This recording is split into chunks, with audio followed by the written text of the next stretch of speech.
Au début de l'année 2022, dans une clinique psychiatrique privée située à la périphérie de Baltimore, un incident a amené le docteur David Cole à remettre en question la nature de la mémoire humaine. Un patient d'âge moyen, admis 3 semaines auparavant avec un diagnostic d'amnésie dissociative, s'est soudainement mis à parler dans son sommeil, dans une langue qu'il n'avait jamais apprise, selon tous les dossiers médicaux. Il ne s'agissait ni de délire, ni d'un flux de conscience incohérent. L'homme prononçait des ordres clairs, en farsi, des coordonnées, des codes numériques. Quand on l'a réveillé, il ne se souvenait d'aucun mot de ce qu'il avait dit et continuait d'affirmer que la dernière chose dont il se souvenait était son retour à la maison après son travail de comptable à Philadelphie, 5 ans auparavant. Tout le reste était vide. David Cole a travaillé comme psychiatre pendant 17 ans. Il avait soutenu une thèse sur la neurobiologie de la mémoire à Johns Hopkins, publiée dans des revues spécialisées, exerçait en cabinet privé et était considéré comme un spécialiste des troubles traumatiques. Sa clinique était située dans un ancien manoir victorien, transformé en établissement médical dans les années 90. Le bâtiment se trouvait dans un quartier calme, entouré de chênes et d'érables, loin du bruit de la ville. On y traitait des patients qui pouvaient se permettre la confidentialité et une thérapie de longue durée. David ne posait jamais de questions superflues sur qui payait le traitement. L'argent arrivait à temps, les documents étaient en règle.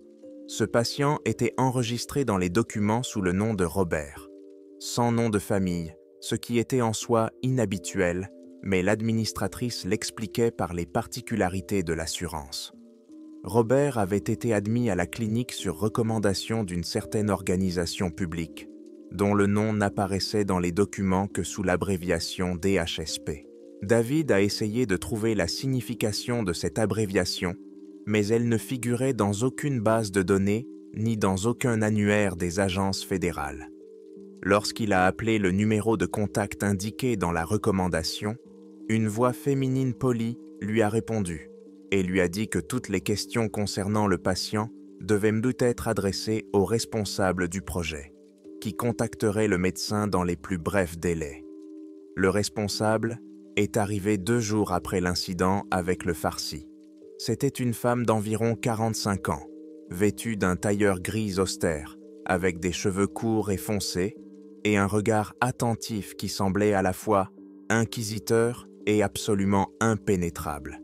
Elle s'est présentée sous le nom d'Elisabeth, sans nom de famille, et a présenté une carte d'identité que David n'a pas eu le temps d'examiner correctement, car la femme l'a retirée trop rapidement. Ils se sont rencontrés dans son bureau, une pièce aux hautes fenêtres à travers lesquelles pénétrait la lumière froide et grise du mois de février. Elisabeth parlait doucement, choisissant ses mots avec une précision chirurgicale. Elle expliqua que Robert était l'un des nombreux patients qui avaient besoin d'une aide spécialisée. Tous souffraient d'amnésie sélective, causée, selon ses propres termes, par un stress psychologique extrême, subi pendant leur travail pour le gouvernement. David demanda quel type de travail pouvait avoir de telles conséquences. Elisabeth répondit qu'il s'agissait d'informations classifiées, mais ajouta que ces personnes étaient des agents de divers services secrets, qui avaient participé à des opérations à l'étranger. L'amnésie était apparue comme un mécanisme de défense psychologique après des incidents critiques. La tâche de David consistait à aider ces personnes à retrouver leurs fonctions de base et à s'adapter à une vie normale. Il n'était pas nécessaire de leur rendre tous leurs souvenirs. Selon Elisabeth, il valait mieux que certains restent enfouis. L'essentiel était de stabiliser leur état, d'éliminer leur anxiété, leur dépression et leurs tendances suicidaires. Elle remit à David une enveloppe scellée contenant des instructions et des protocoles thérapeutiques élaborés, selon elle, par les meilleurs spécialistes en neuropsychiatrie. À l'intérieur se trouvaient des descriptions de méthodes, une liste de médicaments et le déroulement des séances. Tout semblait très professionnel, même si David entendait certains termes pour la première fois. Au cours des 2 mois suivants, 4 autres patients présentant des diagnostics similaires ont été admis à la clinique. Tous étaient des hommes âgés de 30 à 50 ans. Tous souffraient de trous de mémoire allant de 3 à 7 ans. Tous avaient été envoyés par la même organisation. Leurs histoires étaient similaires dans les moindres détails. Ils se souvenaient de leur vie antérieure, de leur famille, de leur travail, de leur routine. Puis il y avait eu une rupture, et leur souvenir suivant était celui d'une chambre d'hôpital ou d'une chambre d'hôtel, et une désorientation totale. Aucun d'entre eux ne pouvait expliquer ce qui s'était passé entre-temps. David a travaillé individuellement avec chacun d'entre eux. Il a utilisé la thérapie cognitivo-comportementale, l'hypnose et des techniques de visualisation guidée. Les patients avaient des caractères et des niveaux d'éducation différents, mais tous partageaient un calme étrange, presque de l'apathie, lorsqu'il était question des années perdues. Ils ne manifestaient pas le désespoir qui accompagne généralement l'amnésie. Il semblait qu'une partie de leur psychisme s'était résignée à ce vide, l'acceptant comme une fatalité. La première percée eut lieu à la mi-avril. L'un des patients, Marcus, commença à décrire la pièce pendant une séance d'hypnose. Il parlait lentement, avec des pauses, comme s'il rassemblait des images à partir de fragments.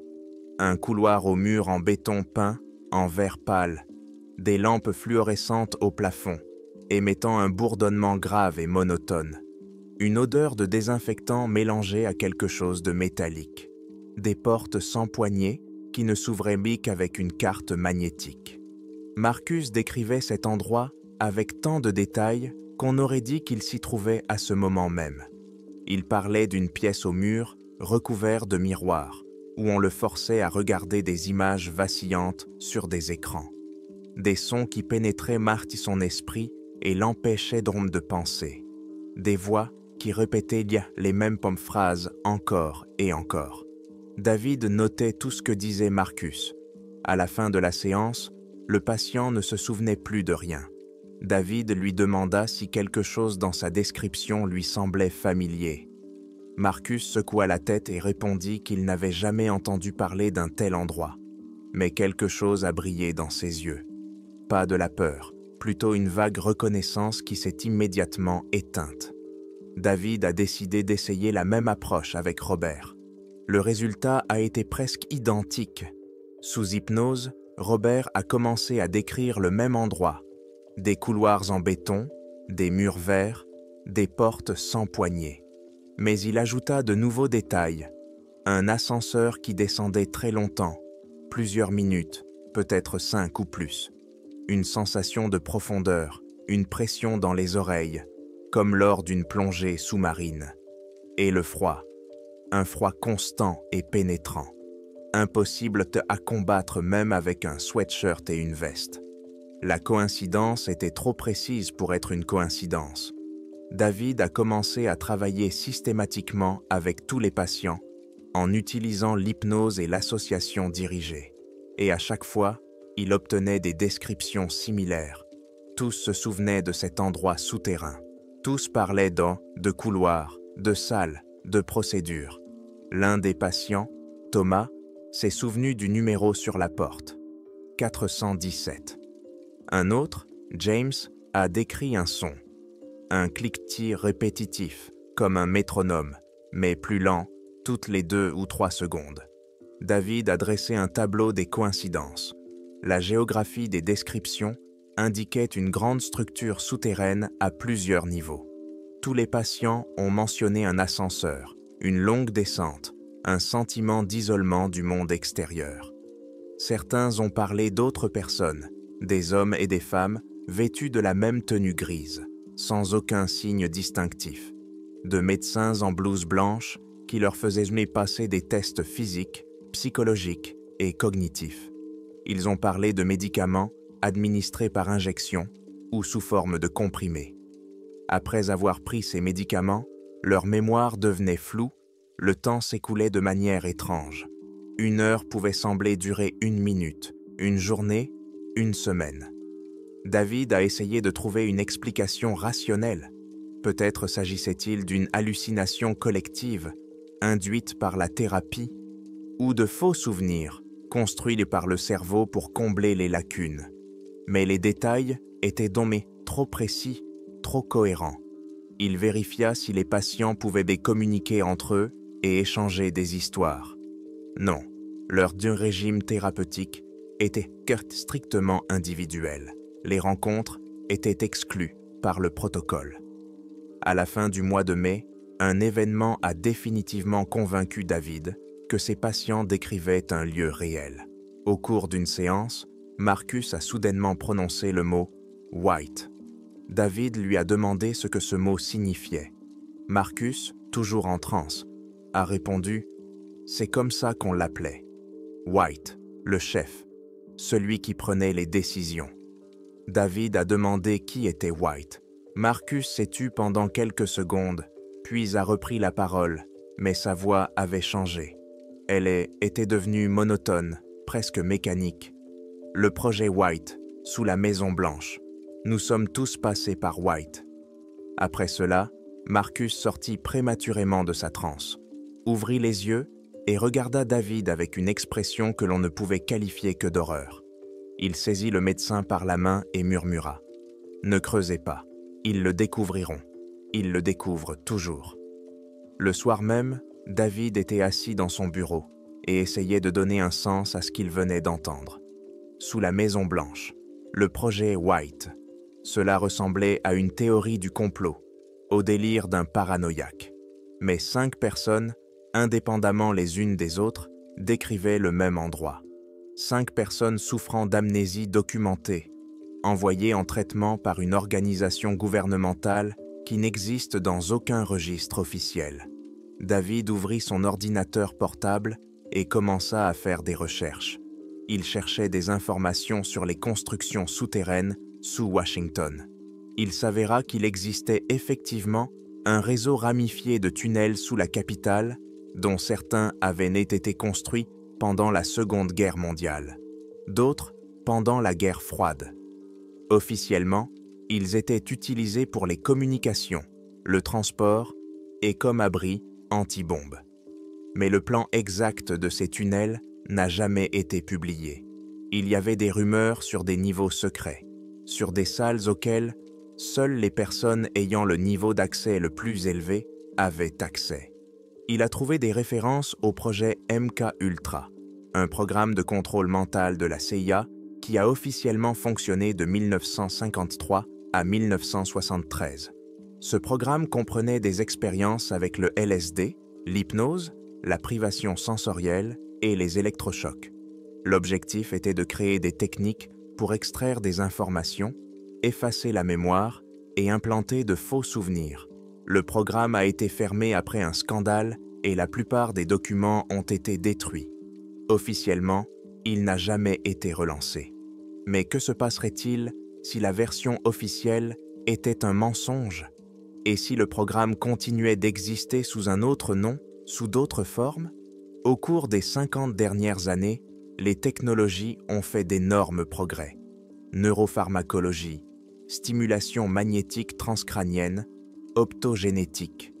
Théoriquement, il était possible non seulement d'effacer la mémoire, mais aussi de la réécrire, d'implanter de nouveaux modèles de comportement, de créer des barrières dissociatives qui s'activaient sur commande. David ferma son ordinateur portable et regarda par la fenêtre. Derrière la vitre, le crépuscule de mai s'épaississait. Les arbres se transformaient en silhouettes noires sur fond de ciel déclinant. Il pensait à ses patients, à leurs yeux vides, à leurs mouvements mécaniques, à la façon dont ils s'arrêtaient parfois au milieu d'une phrase et se taisaient, comme si un interrupteur s'était enclenché en eux. Le lendemain, David décida de mener une expérience. Il rassembla les 5 patients dans la salle commune, enfreignant ainsi le protocole qui exigeait un travail individuel. Il voulait voir comment ils réagiraient les uns aux autres, s'ils apprendraient de quelque chose. Au début, Les hommes sont restés assis en silence, évitant tout contact visuel. David a commencé à poser des questions neutres sur le temps, leur état de santé. Puis, il est progressivement passé aux souvenirs. Il leur a demandé de fermer les yeux et d'imaginer un couloir, de le décrire. L'un après l'autre, ils se sont mis à parler, complétant les détails les uns des autres. Robert a décrit la texture des murs, du béton rugueux recouvert de couches de peinture. Marcus a ajouté qu'il y avait des caméras dans les coins, petites, presque invisibles. Thomas s'est souvenu de l'odeur, pas seulement celle du désinfectant, mais aussi quelque chose d'autre, une odeur sucrée, semblable à celle de l'ozone après un orage. James a parlé des sons, non seulement des cliquetis, mais aussi un grondement lointain, une vibration que l'on ressentait davantage avec le corps qu'avec l'ouïe.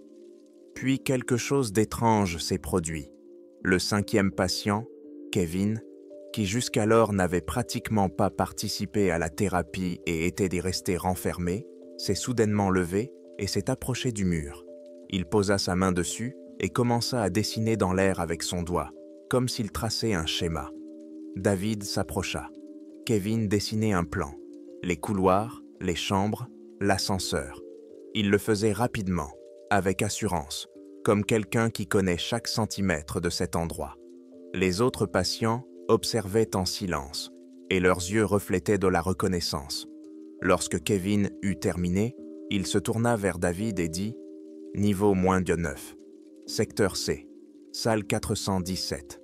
C'est là qu'ils nous ont préparés. » David sentit un frisson lui parcourir le dos. Il demanda « Préparé à quoi ?» Kevin le regarda longuement, avec la fatigue d'un homme qui a trop vécu. « À ce pourquoi nous avons été créés. Nous ne sommes pas des agents, nous sommes des armes. » Un silence s'installa dans la pièce. David regarda les autres. Ils étaient assis immobiles, mais leur posture trahissait leur tension, leur état de préparation, comme s'ils attendaient un ordre. David renvoya les patients dans leur chambre et retourna dans son bureau. Ses mains tremblaient là lorsqu'il se servit un verre d'eau. Il comprit qu'il avait franchi une ligne. Il ne pouvait plus prétendre qu'il s'agissait d'une thérapie ordinaire, que ses patients étaient simplement des personnes traumatisées. Il faisait partie de quelque chose de plus grand, quelque chose qui opérait dans l'ombre des structures gouvernementales. Le soir même, Elisabeth l'appela. Sa voix était la même, polie, neutre. Elle le lui demanda comment avançait le traitement. David répondit évasivement, disant qu'il y avait des progrès. Elisabeth marqua une pause puis ajouta « Dr Cole, j'espère que vous respectez le protocole. Les séances de groupe ne sont pas recommandées. Elles peuvent provoquer des réactions indésirables. » David sentit son cœur se serrer. Comment le savait-elle? La clinique n'avait pas installé de caméras dans les salles de thérapie, car cela aurait enfreint les règles de confidentialité. Mais Elisabeth le savait. Il lui demanda directement « Qui êtes-vous? Quelle est cette organisation ?» Elisabeth répondit calmement « Nous sommes ceux qui prennent soin des personnes qui ont sacrifié beaucoup pour la sécurité du pays. Votre tâche est de les aider, docteur. Ne la compliquez pas avec des questions inutiles. » Après qu'elle voulut raccrocher, David resta assis dans l'obscurité de son bureau, les yeux fixés sur le téléphone. Il comprenait qu'il était surveillé. Peut-être était-il sur écoute, peut-être surveillait-on chacun de ses gestes. Il prit ses notes, toutes les séances, toutes les descriptions, toutes les coïncidences, et les cacha dans le coffre-fort. Puis il copia les fichiers numériques sur une clé USB et la glissa dans sa poche. Il ne savait pas ce qu'il ferait de ces informations, mais son instinct lui disait de conserver les preuves. La nuit, il rêva d'un couloir au mur vert. Il le parcourait et les portes s'ouvraient les unes après les autres. Derrière chaque porte se trouvait une pièce, et dans chaque pièce, une personne. Il reconnaissait certains visages, ceux de ses patients. D'autres lui étaient inconnus. Tous se tenaient immobiles et le regardaient avec des yeux vides. Au bout du couloir se tenait une silhouette vêtue d'une blouse blanche. Lorsque David s'approcha, la silhouette se retourna. Elle n'avait pas de visage, seulement une surface lisse et blanche. Il se réveilla en sueur. Dehors, l'aube pointait. David se leva, se lava le visage à l'eau glacée pour chasser les vestiges du sommeil. Mais la sensation persistait. Le sentiment qu'il se trouvait au bord de quelque chose d'énorme, d'ancien, d'un système qui existait en dehors des lois et de la morale, qui utilisait les gens comme des consommables. Ce jour-là, un 6e patient arriva à la clinique. Il avait été amené pendant la nuit et le matin, David trouva une note sur son bureau. Le patient était enregistré sous le nom d'Alex, sans nom de famille, comme tous les autres. Les mêmes documents d'accompagnement, la même abréviation. DJSP. David descendit dans la salle. Alex était assis sur son lit, dos à la porte. Lorsque le médecin entra, l'homme se retourna lentement. Il avait environ 40 ans, des cheveux bruns grisonnants, un visage fatigué avec de profondes rides autour des yeux. Mais surtout, son regard était lucide. Il n'avait pas le vide que David avait vu chez les autres patients. Alex le regardait et dans ce regard, il y avait de la connaissance. « Dr. Cole, dit-il doucement, nous nous sommes déjà rencontrés. Vous ne vous en souvenez pas, mais nous nous sommes déjà rencontrés. » David sentit le sol se dérober sous ses pieds. Il n'avait jamais vu cet homme. Il en était certain. « Quand ?» demanda-t-il. Alex sourit, d'un sourire triste, presque compatissant. « Il y a 5 ans, niveau -9, secteur B. Vous étiez patient, chambre 382. J'étais dans la chambre 383, juste à côté. Nous parlions à travers la ventilation. » La pièce se mit à flotter devant les yeux de David. Il s'agrippa au dossier de sa chaise pour essayer de garder son équilibre. Il y a 5 ans. Il se souvenait d'il y a 5 ans. Il travaillait ici, à la clinique. Il se souvenait de chaque jour, de chaque patient. C'était impossible. Mais quelque part au fond de lui, dans le coin le plus reculé de sa conscience, quelque chose bougea. Une image, une sensation, le froid, des murs verts, des cliquetis, et une voix dans l'obscurité qui disait « Tiens bon David, ça va bientôt finir, ils ne pourront pas tout effacer. » David s'effondra sur une chaise, sentant ses jambes refuser de le porter. Alex continuait à le regarder avec la même expression calme, presque détachée, celle d'un homme qui a déjà traversé le pire et qui n'a plus peur de rien. « Vous ne me croyez pas, » dit Alex. Ce n'était pas une question. Bien sûr que vous ne me croyez pas. Ils ont bien fait leur travail. Moi aussi j'avais des trous de mémoire, jusqu'à ce que tout commence à revenir. D'abord des bribes, puis de plus en plus. Comme si quelqu'un levait lentement le rideau. David essaya de rassembler ses pensées. Des années de formation professionnelle, la logique, la méthode scientifique, tout cela lui demandait de rejeter ce qu'il entendait comme des élucubrations. Mais quelque chose en lui, une sorte d'instinct, plus ancien que la raison, lui disait « Écoute, raconte », articula-t-il, « tout ce dont tu te souviens. » Alex acquiesça et se mit à parler. Sa voix était calme, méthodique, comme celle d'une personne qui témoigne. Il raconta qu'il y a 5 ans, il travaillait comme analyste dans l'un des services de renseignement. Un travail routinier, analyse de données, rédaction de rapports, rien de spécial. Un jour, il fut convoqué à une réunion interne. On lui dit qu'il convenait pour un projet spécial, un niveau d'accès élevé, d'excellentes perspectives de carrière, une augmentation de salaire significative. Il accepta sans hésiter. On l'emmena à Washington, pas au siège de l'agence, mais dans un immeuble de bureaux discret situé dans le quartier des affaires. De là, on le conduisit à un ascenseur de service via un parking souterrain. L'ascenseur descendit longtemps. Alex compta les étages grâce aux voyants lumineux, mais après le 12e étage, les voyants cessèrent de fonctionner et la cabine continua de descendre. Lorsque les portes s'ouvrirent, il se retrouva dans un couloir aux murs en béton, peints en vert pâle. Il a été conduit à travers une série de points de contrôle. Scan de la rétine, empreinte digitale, détecteur de métaux. Puis dans une pièce ressemblant à une salle d'attente de médecins. Là, il a été accueilli par une femme en blouse blanche, sans badge, sans présentation. Elle lui a dit qu'il allait passer une série de tests médicaux, psychologiques et cognitifs. Une procédure standard pour tous les participants au programme. Alex n'a pas ressenti d'inquiétude. Tout semblait professionnel, ordinaire. Les tests ont duré plusieurs jours. Il a été installé dans une petite chambre sans fenêtre, avec un lit étroit, une table et une cabine de douche. Il perdait la notion du temps. Sans lumière naturelle, il était impossible de savoir s'il faisait jour ou nuit. On le nourrissait 3 fois par jour. La nourriture arrivait par un toboggan automatique dans la porte. Les sons de test étaient étranges. On le forçait à regarder des images scintillantes sur des écrans, à écouter des sons de différentes fréquences, à mémoriser des séquences de chiffres et de mots. Après certaines séances, on lui donnait des pilules, soi-disant pour l'aider à se concentrer.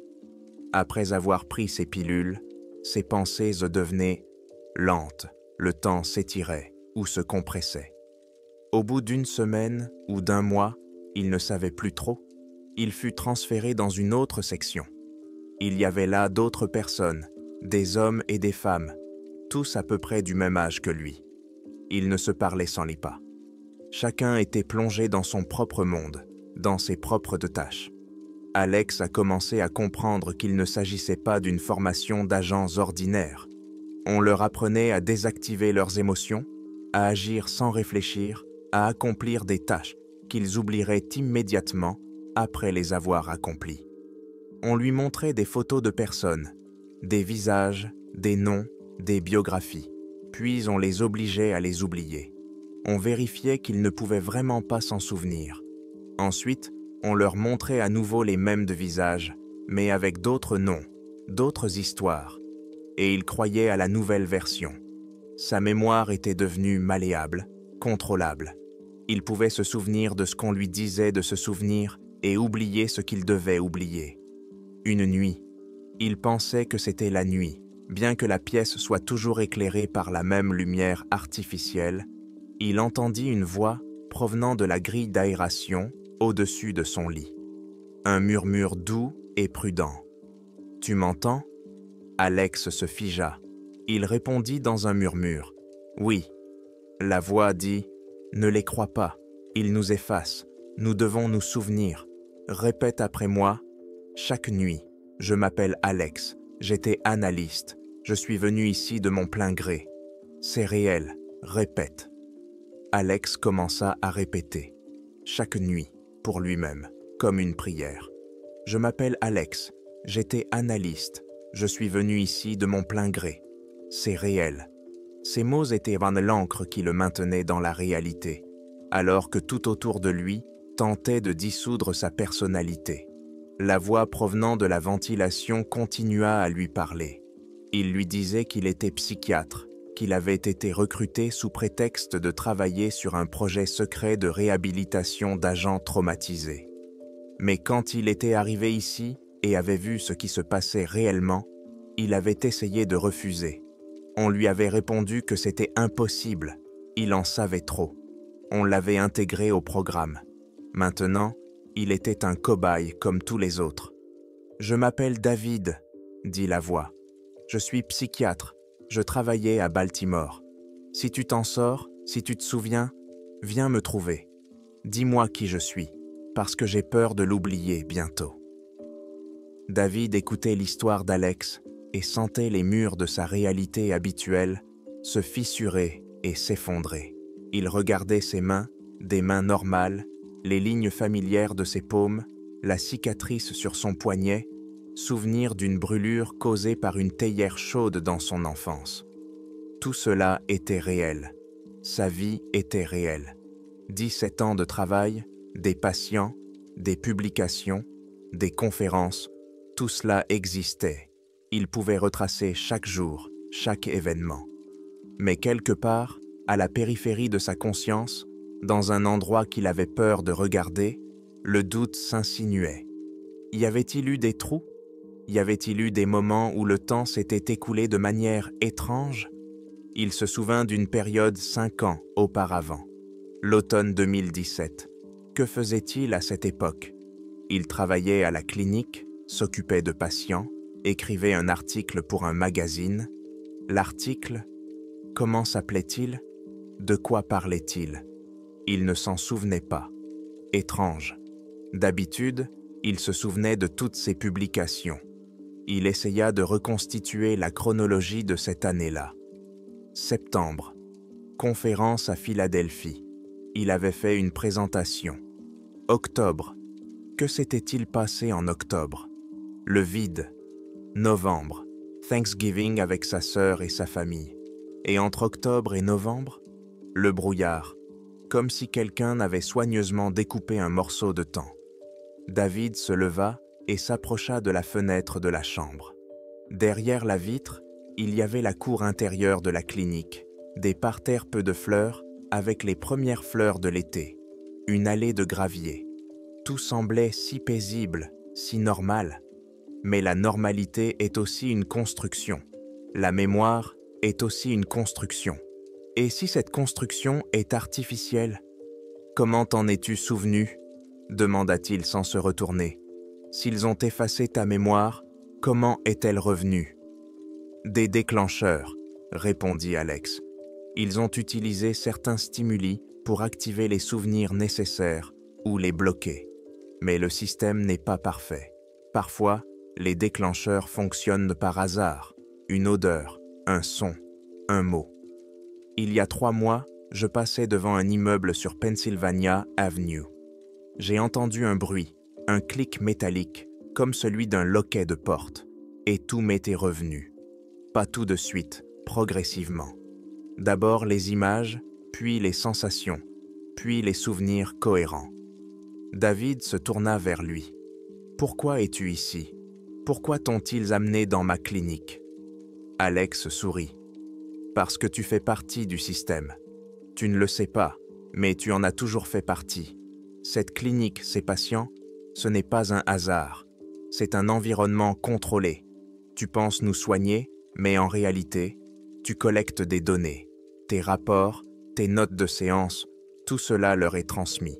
Tu es un outil, David, un outil de grande qualité, mais un outil quand même. » Ces mots le frappèrent comme une gifle. David voulut protester, mais ne trouva pas les mots. Il se souvint d'Elisabeth, de ses appels, de ce qu'elle savait de la séance de groupe. Il se souvint des protocoles thérapeutiques qu'elle lui avait transmis. Certaines de méthodes lui étaient inconnues, mais il les avait acceptées comme étant le fruit du travail d'autres spécialistes. Il se souvint avec quelle facilité il avait accepté de travailler avec ses patients, sans poser de questions superflues sur le DHSP. « Ils m'ont choisi ?» demanda-t-il doucement. « Ils t'ont créé », répondit Alex. « Il y a 5 ans, tu étais une autre personne. Peut-être que toi aussi, tu travaillais pour le gouvernement. Peut-être que tu t'es simplement trouvé au mauvais endroit, au mauvais moment. Peu importe, ils t'ont pris, t'ont reformaté, t'ont implanté une nouvelle identité. David Cole, psychiatre à Baltimore, 17 ans d'expérience. Tout cela est bon au réel, les documents, les licences, les publications. Mais tout cela est construit sur du vide, sur une vie effacée dont tu ne te souviens pas. David secoua la tête. C'est impossible. J'ai un passé, une enfance, une famille, une université. Tu as des souvenirs du passé, corrigea Alex. Ce n'est pas la même chose. Ils peuvent implanter des souvenirs. Cette technologie existe depuis 20 ans. Tu peux te souvenir d'une enfance qui n'a jamais existé, d'amis que tu n'as jamais rencontrés, d'une vie entière qui n'est qu'une construction. La pièce se mit à tourner. David s'agrippa au bord de la table, cherchant un point d'appui. Il pensa à sa sœur. Elle était réelle. Il lui avait parlé au téléphone 2 semaines auparavant. Où lui avait-il parlé? Il se souvenait de la conversation. Elle lui avait posé des questions sur son travail, lui avait parlé de ses enfants. Une conversation normale. Mais quand était-ce? Ils ne se souvenaient pas de la date exacte.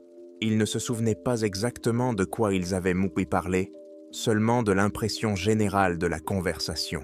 Il sortit son téléphone, trouva le contact de sa sœur. Il appela. Longue sonnerie.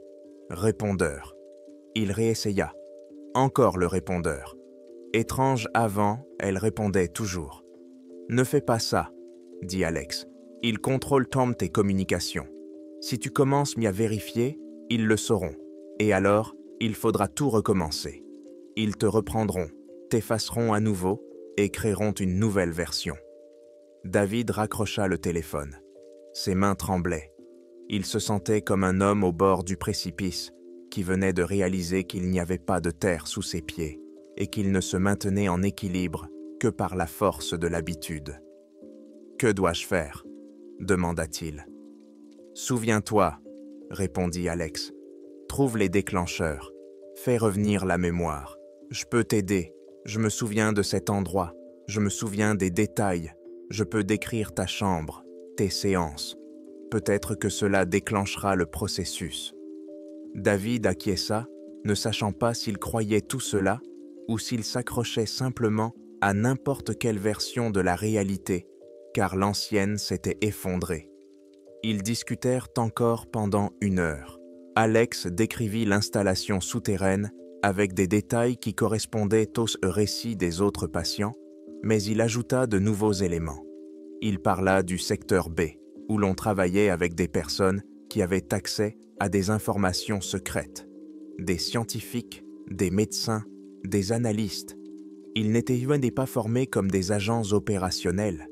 Ils étaient reprogrammés pour devenir des agents d'influence, des personnes qui retournaient à une vie normale, mais qui avaient fait des commandes implantées qui s'activaient sur signal. « Tu es l'un d'entre eux, » dit Alex. « Tu travailles avec d'anciens participants au programme. Tu recueilles des informations sur l'efficacité de l'effacement de la mémoire. Tes rapports les aident à améliorer leur méthode. Tu n'es pas un méchant, David. Tu ne sais pas ce que tu fais. Mais tu le fais. » David quitta la chambre et retourna dans son bureau. Il ferma la porte, tira les rideaux et s'assit à son bureau. Il sortit de son coffre-fort ses notes, toutes les séances avec les patients, toutes les descriptions du lieu souterrain. Il étala les feuilles devant lui et se mit à lire, essayant de trouver des incohérences, des lacunes, quelque chose qui pourrait confirmer ou infirmer les propos d'Alex. Les notes étaient détaillées, professionnelles. Il reconnaissait son écriture, son style d'analyse. Mais il y avait une chose étrange.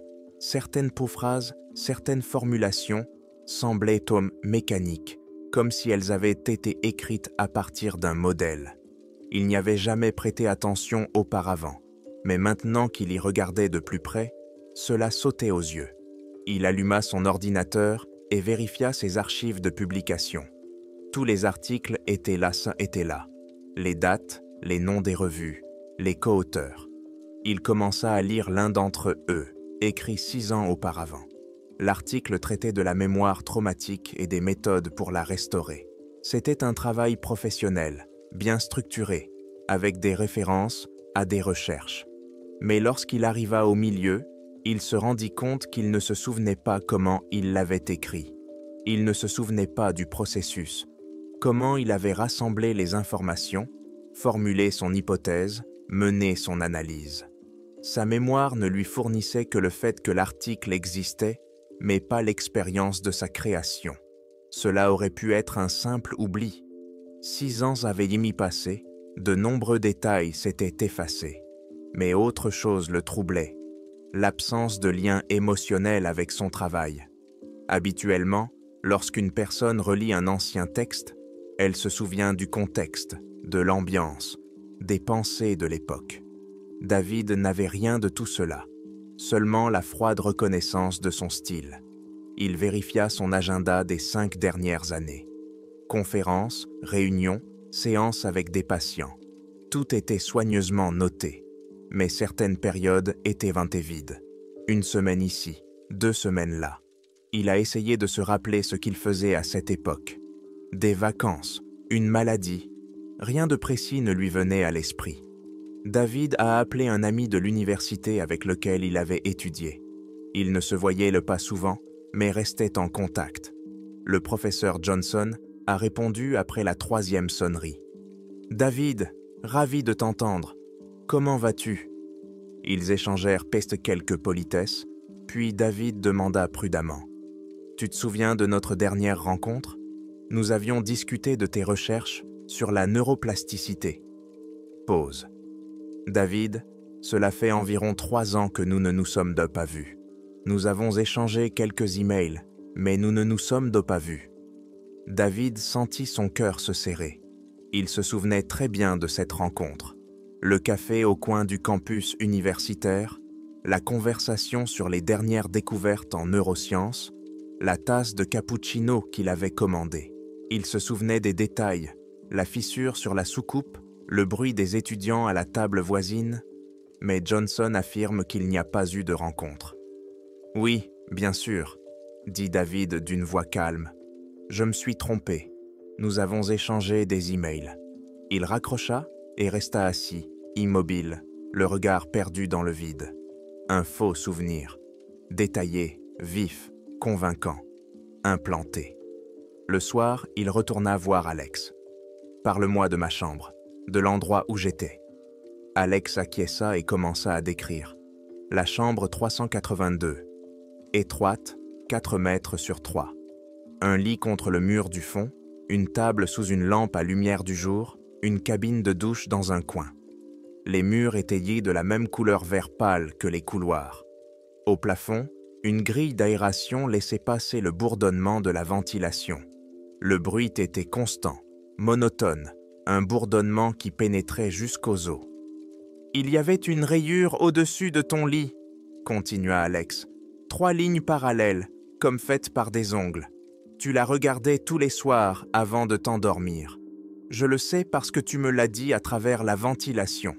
Tu disais que cette rayure était la seule chose qui te rappelait que tu étais réel, que quelqu'un avant toi était aussi ici, se battait, essayait de laisser une trace. » David ferma les yeux, et dans l'obscurité, derrière ses paupières, une image apparut. Un plafond vert pâle, 3 rayures. Il les voyait, il ne les imaginait pas, il les voyait comme un souvenir réel.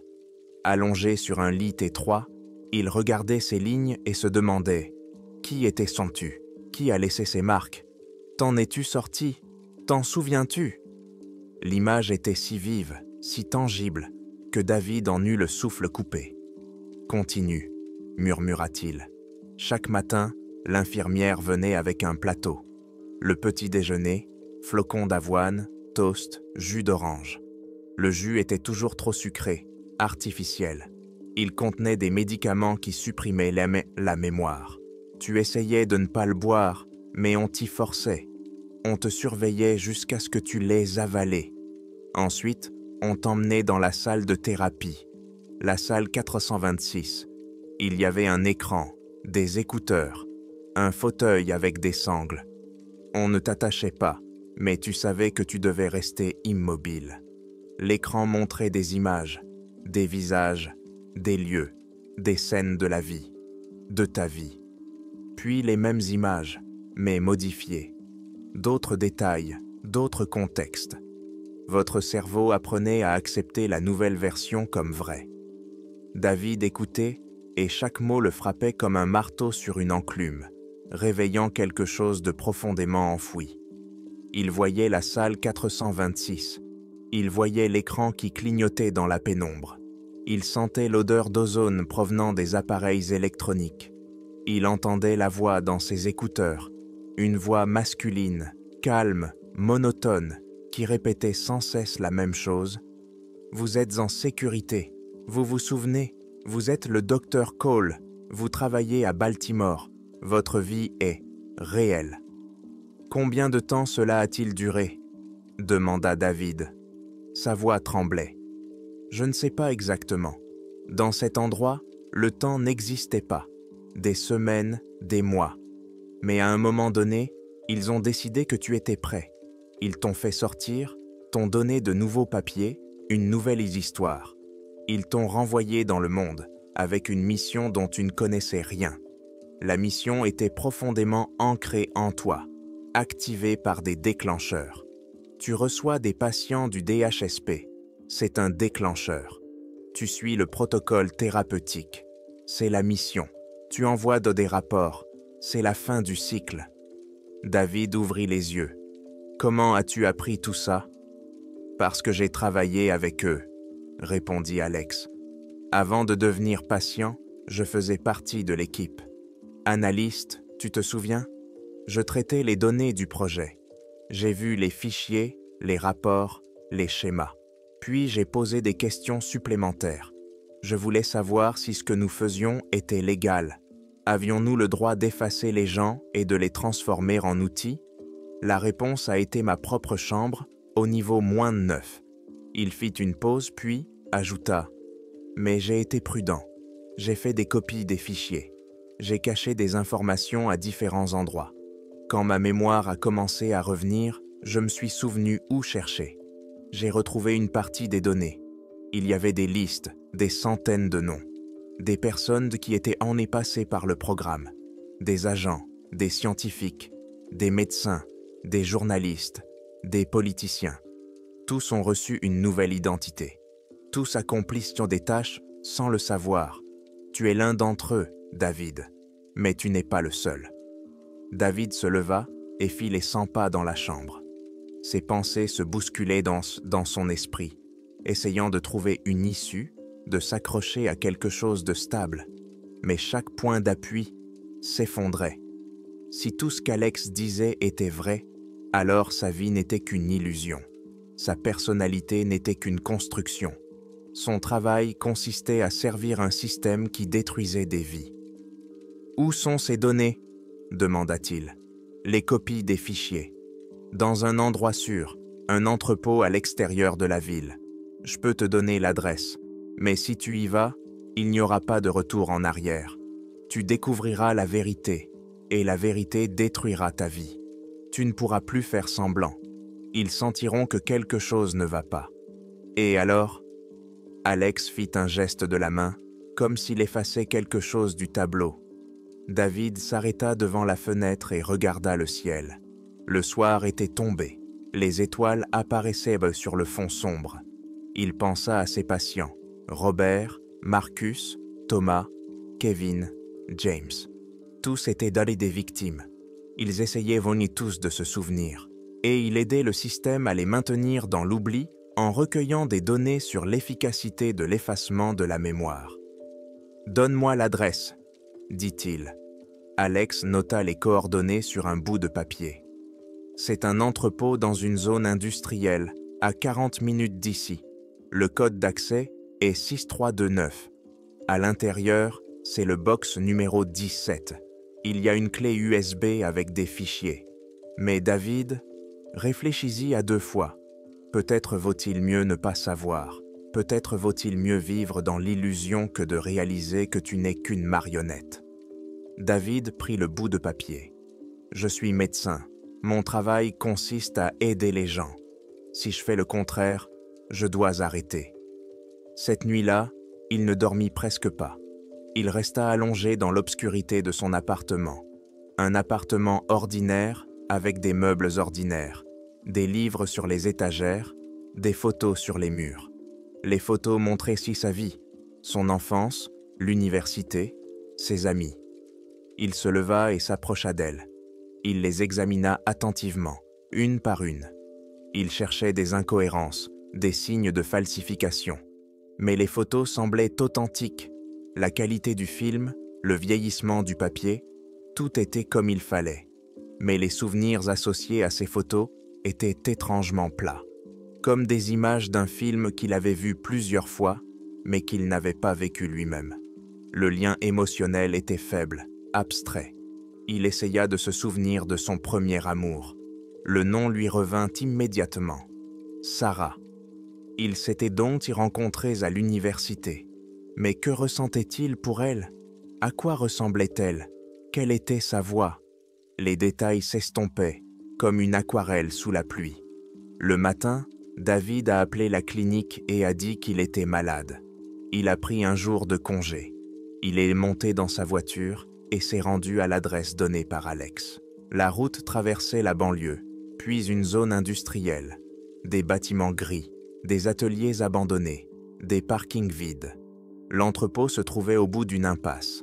C'était un vieux bâtiment en briques sans fenêtres, avec une lourde porte métallique. David composa le code. La serrure cliqua, la porte s'ouvrit. Il faisait sombre à l'intérieur. Il trouva l'interrupteur et alluma une faible lumière. La pièce était remplie de rangées d'étagères de métallique avec des casiers numérotés. Il trouva le numéro 17. À l'intérieur se trouvait une boîte, et dans la boîte, une clé USB enveloppée dans un sac anti-statique. Il prit la clé USB et retourna à sa voiture. Il s'assit au volant, tenant dans sa main ce petit morceau de plastique et de métal. Les informations contenues dans cette clé USB pouvaient détruire sa vie ou confirmer qu'il n'avait jamais existé. Il inséra la clé USB dans son ordinateur portable.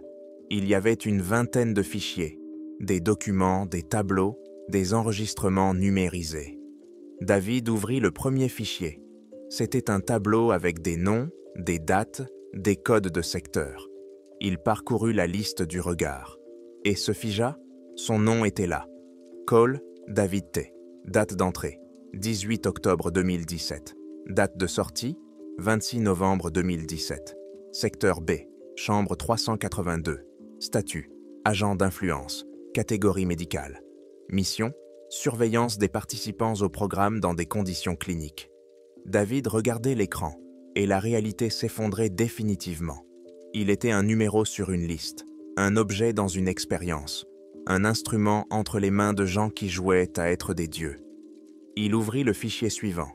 C'était son propre profil psychologique, établi avant l'effacement.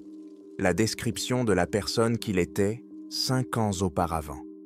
Un homme du nom de David Cole avait réellement existé.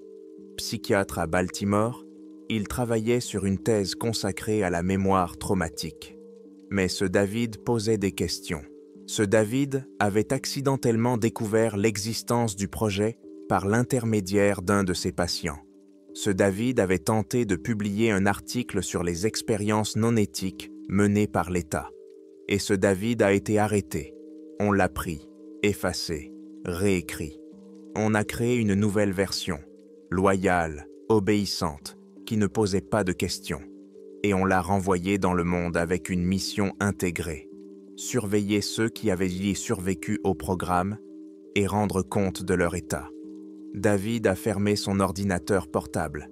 Ses mains étaient engourdies. Il était assis dans sa voiture sur le parking vide d'un entrepôt abandonné et sentait tout s'écrouler. Son identité, son but, son sens. Qui était-il maintenant?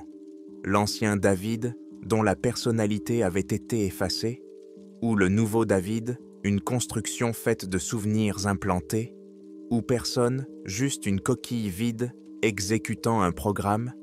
Et alors, dans le silence de la voiture, au plus profond de sa conscience, quelque chose d'autre bougea. Pas un souvenir, pas une pensée, un instinct, un impératif, une commande si profondément ancrée que même la conscience de la vérité ne pouvait la neutraliser. Il devait retourner à la clinique, il devait continuer son travail. Il devait envoyer un rapport indiquant que le patient Alex présentait des signes de troubles paranoïaques et nécessitait un ajustement supplémentaire. David essaya de résister à cette impulsion, mais elle était plus forte que sa volonté. Son corps bougeait tout seul, démarrait le moteur, quittait le parking et reprenait la direction de la clinique. Son esprit criait « Arrête, ne fais pas ça, résiste !» Mais son corps ne l'écoutait pas. Le programme fonctionnait. Le soir venu, il était dans son bureau, en train de taper son rapport. Ses doigts couraient sur le clavier, formulant des phrases qu'il n'avait pas choisies. Les mots apparaissaient à l'écran. Le patient présente des signes de désorientation et de confabulation. Une correction pharmacologique renforcée est recommandée. Un nouveau protocole de base pourrait être nécessaire pour stabiliser son état. Une fois le rapport terminé, David appuya sur le bouton « Envoyer » et au moment où le fichier fut envoyé, il ressentit un soulagement. Pas le sien, mais celui d'un autre, implanté. Le soulagement d'avoir accompli sa tâche, la satisfaction d'avoir respecté le protocole. Il s'assit à son bureau et pleura, parce qu'il comprenait qu'il ne se contrôlait pas. Son libre arbitre n'était qu'une illusion. Même en connaissant la vérité, il ne pouvait pas agir contre le programme. Il était l'esclave idéal, un esclave qui se croyait libre. Le lendemain matin, David se réveilla avec l'impression d'avoir passé la nuit sous l'eau. Une lourdeur lui oppressait la poitrine. Ses pensées étaient lentes et confuses. Allongé dans son lit, il fixait le plafond de sa chambre et essayait de comprendre ce qui était réel et ce qui ne l'était pas. C'était le souvenir de la veille était clair. L'entrepôt, la clé USB, son nom sur la liste, le rapport qu'il avait envoyé contre son gré. Tout cela s'était bien passé. Il ne pouvait pas se convaincre que c'était un cauchemar. Il se leva, prit une douche et s'habilla. Ses mouvements étaient automatiques, bien rodés. Il se regarda dans le miroir. Un visage ordinaire, des yeux fatigués, une barbe naissante. Rien de spécial. Un homme comme les autres. Mais à l'intérieur de cet homme se trouvait un programme qui le contrôlait comme un marionnettiste contrôle une marionnette. Il arriva à la clinique vers 9 heures. L'administratrice lui fit un signe de tête amical et lui dit qu'elle espérait qu'il se sentait mieux. David hocha la tête en réponse, ne faisant pas confiance à sa voix. Il monta dans son bureau et ferma la porte. Il alluma son ordinateur et consulta ses emails. Il y avait un message d'Elisabeth, court, sans salutation. « Nous avons bien reçu votre rapport. Nous sommes d'accord avec vos recommandations. Le patient Alex sera transféré dans un établissement spécialisé demain matin. Merci pour votre coopération. » David relut ces lignes encore et encore. Un établissement spécialisé. Il savait ce que cela signifiait. Alex allait retourner dans cet endroit souterrain. On allait à nouveau l'effacer, le réécrire, détruire ce qui restait de sa personnalité. Et cela à cause du rapport que David avait envoyé. À cause du programme qui l'avait poussé à trahir quelqu'un qui essayait de l'aider. Il saisit son téléphone, voulant appeler Elisabeth pour lui dire qu'il s'était trompé, qu'Alex n'avait pas besoin d'être transféré. Mais ses doigts s'immobilisèrent au-dessus de l'écran. Son élan se heurta à une résistance, une barrière intérieure qui l'empêchait d'agir contre le protocole. La tentative d'appel provoquait un malaise physique, nausées, vertige, accélération du rythme cardiaque, un réflexe conditionné profondément ancré dans le système nerveux. David reposa le téléphone. Il comprit qu'une action directe était impossible. Le programme le bloquait. Mais peut-être existait-il des moyens de contourner cela. Peut-être pouvait-il agir indirectement, sans déclencher les mécanismes de défense. Il descendit dans la chambre d'Alex. L'homme était assis sur son lit, regardant par la fenêtre. Il se retourna lorsque David entra. Il n'y avait pas de jugement dans ses yeux, seulement de la compréhension. « Tu as envoyé le rapport », dit Alex doucement. Ce n'était pas une question. David acquiesça. Sa gorge se serra. Je ne pouvais pas m'arrêter. Mon corps agissait tout seul. Je sais, j'ai été à ta place. J'ai essayé de résister au programme, mais c'est impossible. Ils ont intégré les déclencheurs trop profondément. Alex se leva et s'approcha. On vient me chercher demain ? Oui, alors on a peu de temps. Alex parlait rapidement, à voix basse. Tu ne peux pas agir directement contre le programme, mais tu peux agir dans le cadre de celui-ci. Le programme t'oblige à être un bon médecin, à prendre soin des patients dans le respect du protocole. Utilise cela. Trouve un moyen d'aider les autres sans enfreindre les instructions superficielles. David réfléchit. Tu as dit que les déclencheurs pouvaient activer des souvenirs. De quel déclencheur s'agit-il exactement? Il varie d'une personne à l'autre, mais il y a des éléments communs, des stimuli sensoriels. associés à un lieu souterrain, des odeurs, des sons, des motifs visuels spécifiques. Si l'on recrée des conditions similaires à celles qui régnaient, là-bas, la mémoire peut franchir le blocage. C'est dangereux, dit David. Le retour de souvenirs traumatisants peut provoquer un épisode psychotique. Il est des plus dangereux de rester dans l'ignorance, objecta Alex. Tant qu'ils ne se souviennent pas, ils sont vulnérables. Ils peuvent donc être réactivés, utilisés. S'ils se souviennent, au moins, ils sauront contre quoi se battre. David comprenait cette logique, mais il hésitait. Son éthique professionnelle, réelle ou implantée, lui imposait de ne pas nuire. Mais qu'est-ce que nuire? Laisser les gens dans une ignorance confortable, sachant qu'ils sont des marionnettes, ou leur donner une chance de se souvenir au risque de nuire à leur santé mentale? Je ne sais pas comment faire cela sans attirer l'attention, dit-il. Tu es donc médecin, tu as accès à des médicaments, à du matériel. Conduis les séances comme d'habitude, mais introduis des éléments qui peuvent bon servir de déclencheurs. Des fréquences sonores, certaines couleurs, des odeurs. Fais-le progressivement pour ne pas activer les réactions défensives de leur psychisme. David acquiesça lentement. Le plan était risqué, mais c'était déjà ça. C'était la seule chose qu'il pouvait faire dans le cadre de ses limites. « Et toi ?» demanda-t-il. « Qu'est-ce qui va t'arriver ?» Alex sourit tristement. « J'ai essayé de jouer les héros. Je voulais dénoncer le système de l'intérieur. Maintenant, j'en paie le prix. Mais si une seule personne se souvient de ce que je t'ai dit, cela en valait la peine. » Ils se serrèrent la main. David sentait qu'il devait dire quelque chose d'important, des mots de gratitude ou d'excuse, mais rien ne lui venait. Alex semblait comprendre. Il hocha la tête et lâcha la main de David.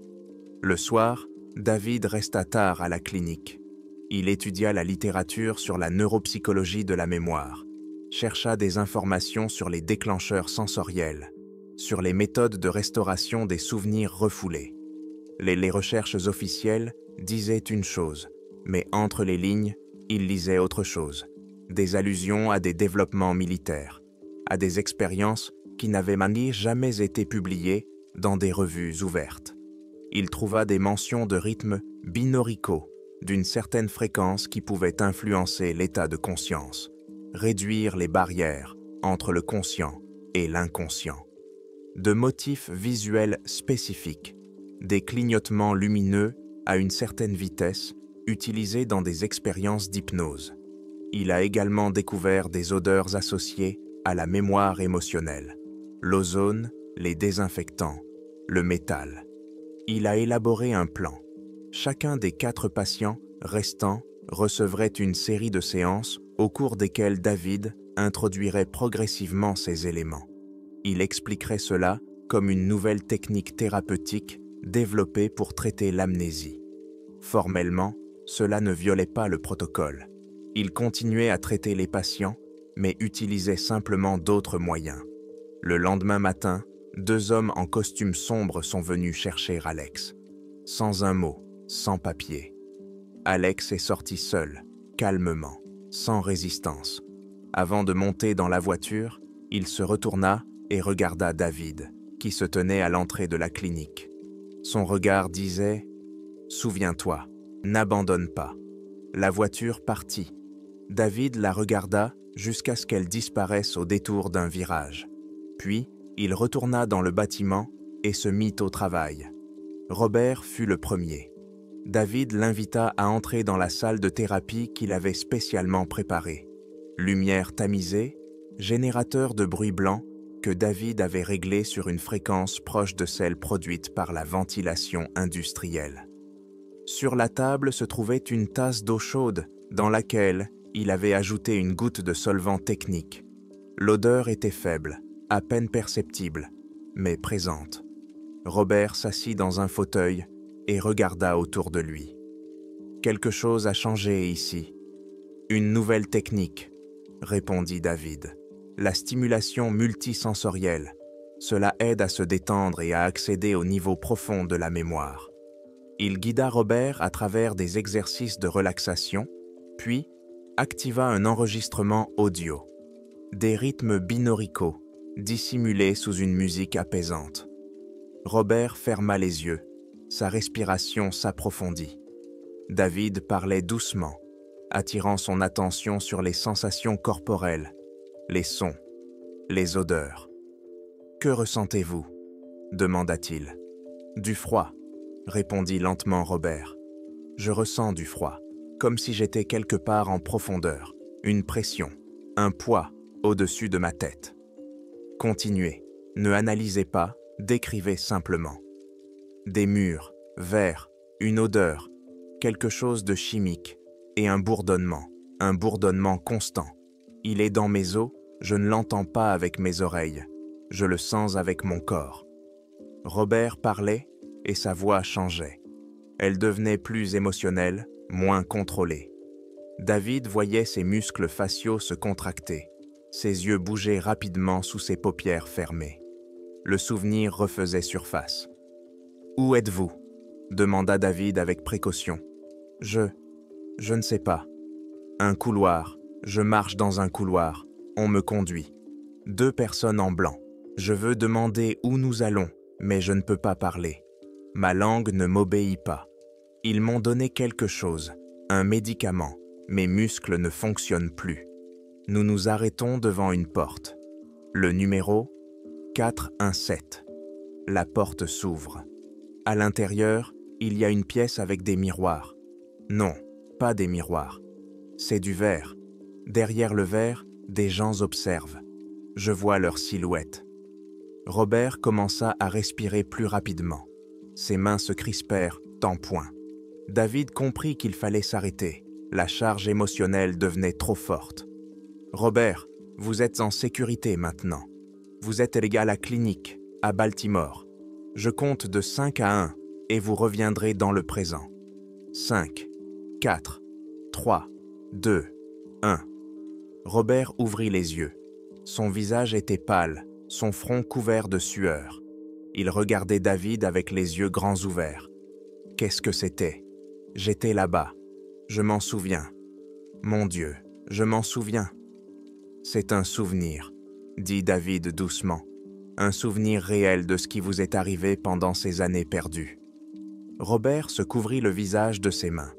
David lui laissa un moment, puis lui demanda « De quoi d'autre vous souvenez-vous » ? Des bribes, des images, les visages de personnes que je ne connais pas, mais qui étaient là et là. Les ordres qu'on me donnait, les tâches. Je faisais quelque chose. Je ne me souviens pas quoi, mais je faisais quelque chose. Et puis, le vide. Ils ont effacé. Ils m'ont fait oublier. David prenait des notes. Ses mains tremblaient légèrement, mais il se contrôlait. Robert, ces souvenirs reviendront progressivement. Le processus peut être douloureux. Vous devez vous y préparer. Je veux savoir, dit Robert avec fermeté, tout ce qu'ils m'ont fait, toute la vérité, peu importe à quel point c'est effrayant. Au cours des 2 semaines suivantes, David organisa des séances similaires avec Marcus, Thomas, Kevin et James. Chacun d'entre eux commença à se souvenir, d'abord par fragments, des scènes, des sensations, des mots isolés, puis par des épisodes plus cohérents. Le tableau se composait lentement, comme une mosaïque composée de milliers de pièces. Tous se souvenaient d'un lieu souterrain. Tous décrivaient dans les procédures, tests, formations, manipulation de la mémoire. Mais chacun avait suivi des programmes différents. Robert se souvenait qu'on l'avait formé à s'introduire dans les réseaux d'entreprises pour obtenir des informations confidentielles. Marcus avait été formé aux méthodes d'élimination physique, des meurtres déguisés en accidents. Thomas travaillait avec des matériaux biologiques, créant des substances qui provoquaient des maladies spécifiques, impossibles à distinguer des maladies naturelles. Kevin et James étaient donc des coursiers. Ils transportaient donc des objets et des personnes sans savoir ce qu'ils transportaient ni pourquoi. Après chaque mission, ils étaient ramenés à la base. On leur administrait des médicaments. On effaçait leurs souvenirs précis du travail accompli, ne laissant que leurs compétences générales et leur volonté d'exécuter le prochain ordre. Ils étaient comme des outils vivants, utilisés puis rangés dans une boîte jusqu'à la prochaine fois. « Combien de personnes ai-je tuées ?» demanda Marcus un jour, assis dans le bureau de David. Sa voix était calme, mais ses yeux reflétaient l'horreur. « Je me souviens des détails, des méthodes, des visages, mais je ne me souviens pas qui ils étaient, pourquoi il fallait les éliminer. Je ne faisais qu'exécuter les ordres. » David ne savait pas quoi répondre. Comment réconforter un homme qui venait de découvrir qu'il était un tueur en série, agissant sous l'emprise d'une volonté étrangère? « Vous n'êtes pas responsable, » finit-il par dire. « On vous a privé de votre libre arbitre. On vous a transformé en arme. »« Cela ne m'exonère pas, » répondit Marcus. « Ce sont mes mains, ce sont mes actes. Le fait que mon cerveau ait été contrôlé par d'autres n'enlève rien à la réalité. Des gens sont morts, par ma faute. » Thomas réagit différemment. Il sombra dans la dépression, cessa de manger, restait assis immobile pendant des heures, le regard fixé sur le mur. Kevin devint agressif, criant qu'il voulait trouver ceux qui lui avaient fait ça et se venger. James se contentait de pleurer, silencieusement, sans un mot, les larmes coulant sur son visage tandis qu'il regardait par la fenêtre. David essayait d'aider chacun à faire face au retour de la mémoire, mais il se sentait impuissant. Il n'était pas préparé à travailler avec un tel traumatisme. Aucune formation ne pouvait enseigner comment soigner une personne qui avait découvert que sa vie était un mensonge et qu'elle était elle-même une arme entre les mains d'une organisation secrète.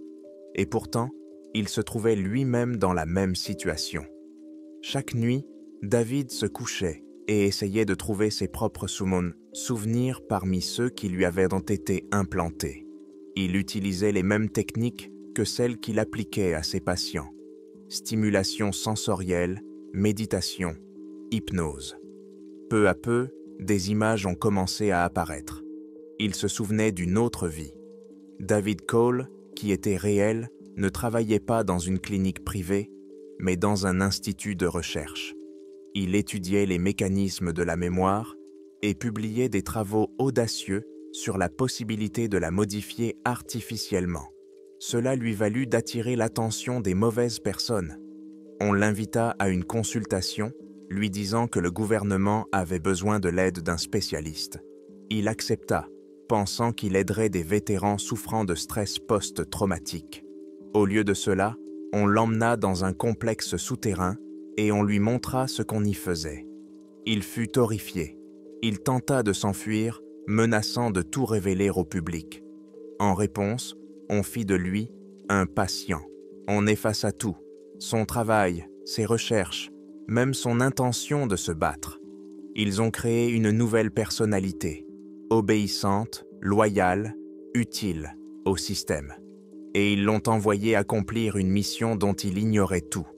Ses souvenirs étaient douloureux. David se sentait comme quelqu'un qui regarde sa propre mort et comprend qu'il n'a été qu'un fantôme depuis lors. Le vrai David Cole était mort 5 ans auparavant. Celui qui avait marché, parlé, travaillé toutes ces années, était un faux. De bonne qualité, convaincant, mais un faux. Il trouva une mention de lui-même dans les fichiers qu'il avait copiés depuis la clé USB d'Alex. Il y avait une photo de lui, prise avant l'effacement. David regarda ce visage et eut du mal à se reconnaître. L'expression était différente. Les yeux étaient vifs, intéressés, brillants. Pas aussi fatigués et vides que les siens aujourd'hui. C'était un autre homme, un homme qui n'avait pas encore subi la destruction. La description de la tâche disait « Le sujet possède des connaissances approfondies en neuropsychologie et une expérience clinique. Après ajustement, il sera utilisé pour surveiller les autres sujets du programme qui ont subi la procédure d'effacement. Ces rapports aideront à évaluer l'efficacité à long terme du protocole et à identifier les cas de récupération spontanée de la mémoire. » Il était chercheur dans l'expérience, à la fois sujet et observateur. L'ironie était cruelle. 1 mois s'était écoulé depuis qu'Alexa avait été emmenée. David continuait à travailler avec les patients, les aidant à retrouver la mémoire. Robert était celui qui se souvenait le plus. Il pouvait désormais établir la chronologie de ces années dans le programme, citer les noms de certaines personnes qui y travaillaient. Marcus avait dessiné un plan détaillé du complexe souterrain de mémoire. 9 niveaux, des dizaines de secteurs, des centaines de pièces. Thomas s'était souvenu des codes d'accès, des séquences d'action, des détails techniques des procédures. David rassembla toutes ces informations, les documenta et en conserva des copies à différents endroits. Il comprenait que tôt ou tard, le système découvrirait ce qu'il faisait. Les patients ne devaient là pas se souvenir. S'ils se souvenaient, cela signifiait que quelque chose n'allait pas. Et quand quelque chose n'allait pas, ceux qui corrigeaient la situation intervenaient. Le signal est arrivé début juillet. Elisabeth a appelé et a dit qu'elle voulait le rencontrer, en personne, à la clinique. David a accepté, même si à l'intérieur, tout s'était refroidi. Il savait que ce n'était pas une visite ordinaire de la part de la responsable. Elle est arrivée dans la soirée, alors que la plupart du personnel était déjà parti. David l'a accueillie à l'entrée. Elisabeth était comme d'habitude. Costume impeccable, coiffure stricte, visage impénétrable. Mais il y avait quelque chose de nouveau dans ses yeux. Pas une menace, plutôt de la curiosité. Ils se sont rendus dans le bureau de David. Elle s'est assise dans le fauteuil, réservé aux visiteurs, a posé ses mains sur les accoudoirs. Elle l'a longuement observé. « Dr. Cole, commença-t-elle enfin, vos patients présentent une dynamique inhabituelle. Leur état ne s'améliore pas comme prévu. Au contraire, certains indicateurs d'anxiété et de dissonance cognitive augmentent. Pouvez-vous expliquer à quoi cela a été dû ?» David garda un visage impassible. Le travail avec l'amnésie traumatique est imprévisible. Parfois, le processus de rétablissement entraîne une aggravation temporaire avant que l'amélioration ne se produise. « Temporaire », répéta Elisabeth. « Combien de temps, selon vous, cette aggravation temporaire devrait-elle durer ?»« Difficile à dire. Chaque cas est unique. » Elle acquiesça lentement. « Vous savez, docteur, nous avons des moyens de suivre non seulement l'état des patients, mais aussi les méthodes que vous utilisez. Stimulation multisensorielle, rythmes binauraux, déclencheurs olfactifs, spécifiques. Une approche intéressante, pas tout à fait standard pour le traitement de l'amnésie. » David sentit son cœur battre plus vite, mais sa voix resta calme. « J'étudie de nouvelles techniques, j'essaie d'être efficace. » « Efficace dans quoi exactement ?» demanda Elisabeth. Son ton était doux, presque amical, mais sous cette douceur, on sentait de l'acier. Dans le traitement ou dans la restauration de ce qui devrait rester oublié? Un silence s'installa. David comprit qu'il était inutile de nier. Elle savait. La question était de savoir ce qu'elle allait faire de cette information. « Je suis médecin, » dit-il finalement. « Mon travail consiste à aider les gens, pas de les maintenir dans l'ignorance. » Elisabeth sourit, subtilement, presque imperceptiblement. « C'est noble, mais naïf. Vous pensez les aider en leur permettant de se souvenir? Vous leur rendez leur douleur, leur culpabilité, leur traumatisme. Ils étaient plus heureux dans l'ignorance. Maintenant, ils sont brisés. »« Ils étaient des marionnettes, » rétorqua David. « Des instruments, pas des êtres humains. Et qui êtes-vous pour décider ce qui est au mieux, être un instrument heureux ou un être humain malheureux ?» demanda Elisabeth. « Vous leur donnez l'illusion de la liberté, mais que vont-ils en faire? Où iront-ils? Que diront-ils? Qui les croira ?» David ne trouva pas de réponse, car elle avait raison sur un point. Ses patients étaient l'un pris au piège. Même s'ils se souvenaient, ils ne pouvaient pas sortir du système. Ils en savaient l'un trop. Ils étaient de trop dangereux pour ceux qui dirigeaient le projet. « Vous êtes venus les chercher, » dit-il. Ce n'était pas une question, mais une affirmation. « Non, répondit Elisabeth. Je suis venu vous chercher. David se figea. Quoi? Vous vous êtes souvenu, docteur. Pas tout, mais suffisamment. Le programme a échoué. Les déclencheurs que vous avez utilisés sur vos patients ont également fonctionné sur vous. Vous avez commencé à résister aux commandes intégrées. C'est intéressant. Nous pensions que votre version du protocole était plus stable. Apparemment, nous nous sommes trompés. Elle se leva, s'approcha de la fenêtre et regarda la ville nocturne.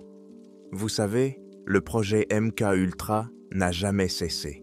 Il a simplement évolué. Il est devenu plus intelligent, plus subtil. Dans les années 70, nous travaillions de manière brutale. Drogue, électrochoc, violence. Les résultats étaient imprévisibles. Beaucoup de sujets craquaient, complètement, devenaient inutilisables. Mais la science a fait un bond en avant. Maintenant, nous pouvons le faire proprement, élégamment. Effacer et réécrire la mémoire presque sans effet secondaire. Créer des gens qui ne savent pas qu'ils sont des agents, jusqu'à ce qu'ils reçoivent l'ordre. L'outil idéal. Elle se tourna vers lui. Mais tout système a des défaillances.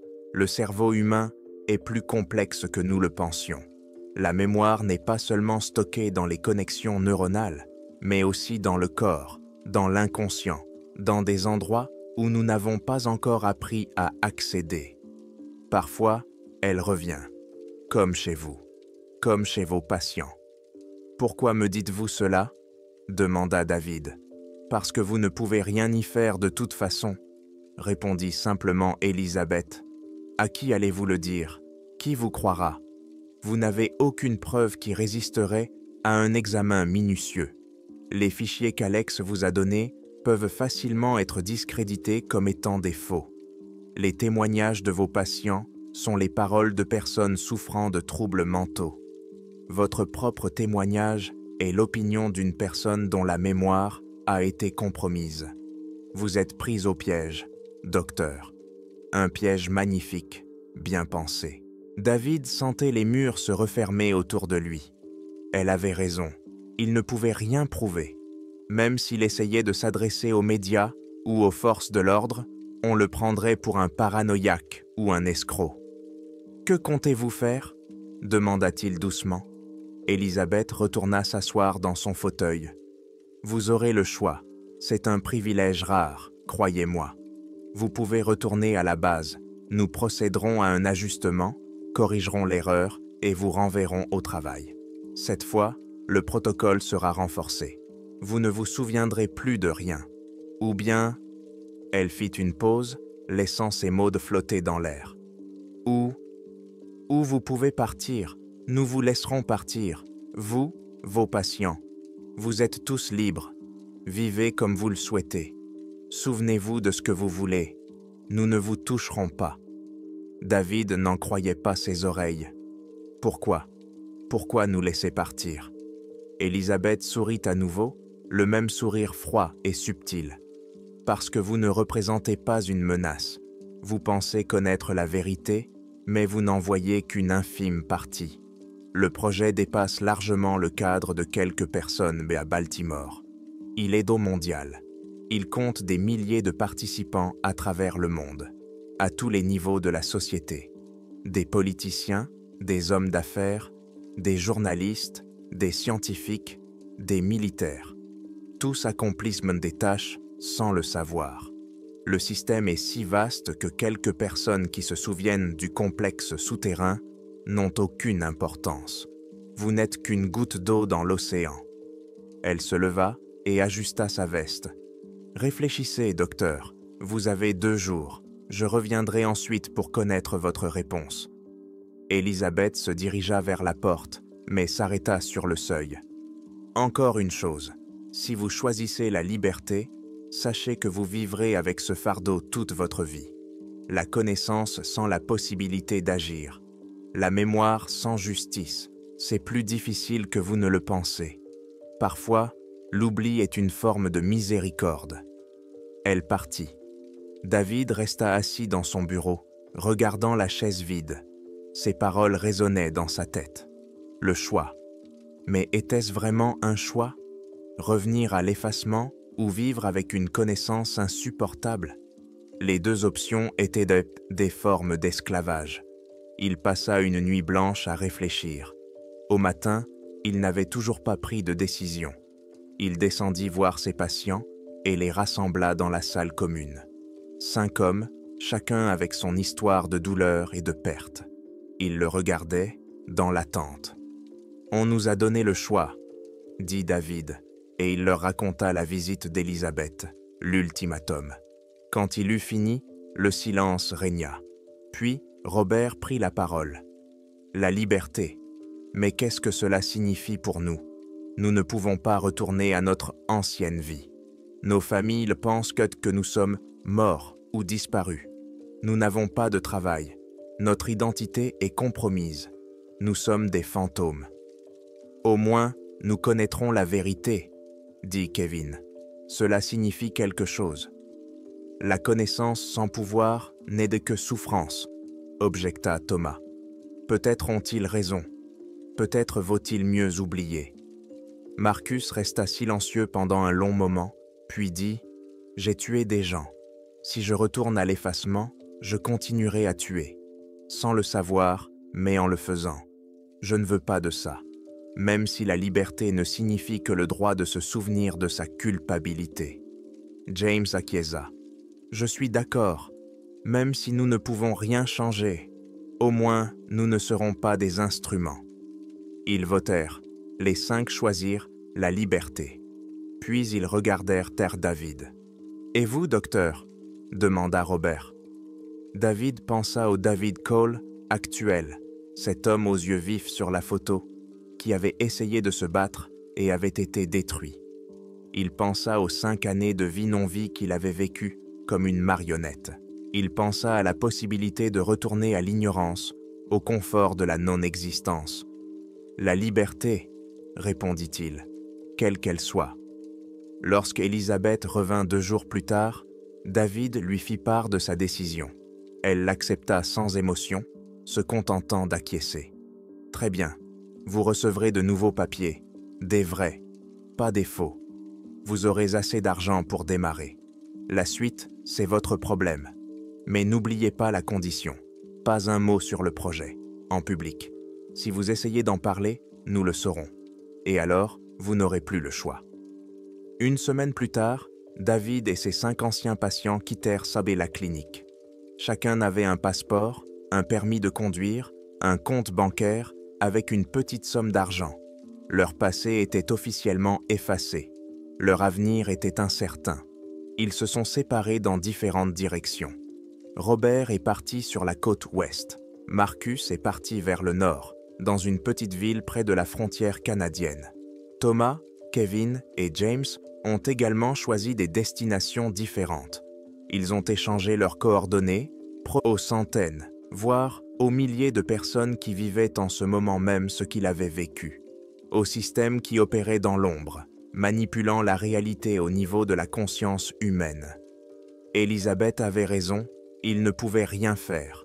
Cette connaissance était un fardeau inutile, mais il la portait, parce que l'alternative, l'oubli, était la mort, même si elle était confortable. Parfois, la nuit, quand la ville s'endormait, David entendait un bruit, un cliquetis métallique, un grondement lointain, comme une ventilation dans un souterrain profond. Il savait que c'était une hallucination, l'écho d'un traumatisme. Mais chaque fois qu'il entendait ce bruit, il se souvenait. Et ce souvenir était son seul acte de résistance, se souvenir alors que le système voulait qu'il oublie. Être témoin, même s'il n'y avait personne pour témoigner. Quelque part, profondément sous terre, dans des pièces aux murs verts, le travail se poursuivait. Les gens arrivaient, on les effaçait, on les réécrivait, on les renvoyait dans le monde. Le projet ne s'arrêtait jamais. Mais maintenant, David Cole savait. Et tant qu'il se souvenait, le système n'était pas tout-puissant. La mémoire, c'est la résistance. Même si elle ne changeait rien, elle existait, une protestation silencieuse contre l'oubli. Il continuait à vivre, jour après jour. Il travaillait, mangeait, dormait, se réveillait, une vie normale. Mais à l'intérieur, au plus profond de son esprit, brûlait une petite flamme, la connaissance, la vérité, le souvenir de qui il était, de ce qu'on lui avait fait et pourquoi c'était mal. La flamme était faible, mais elle ne s'éteignait pas, et cela suffisait.